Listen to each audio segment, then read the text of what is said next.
ও কলিজা, তুমি একবার ডাক শোনো। আনিশা আমার কলিজা, ও আমার কলিজা, একটাবার ডাক শোন, শুধু একটাবার মামার ডাক শোন। আনিশা, অঞ্জু, আমার কলিজা, ও কলিজা, তুমি একবার ডাক শোনো। আমার কোলে একবার আসবি না মা? ও মা, আসবি না তুই আমার কোলে? একবার ডাক শোনো মামার, মামার কোলে একবার আসবা না? আমার টিয়া পাখি, আমার পুতুল, একবার উত্তর নাও। আনিশা, ও পাখু, আমার টিয়া পাখি, আমার পুতুল। এভাবে আদরের ভাগ্নিকে কান্না জড়িত কণ্ঠে ডাকছিলেন মামা।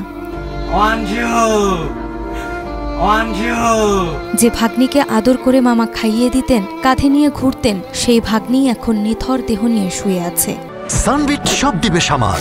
সানবিট ম্যাজিক প্রেস, ডিশওয়াশিং এর মাথা ঘোরানো সলিউশন।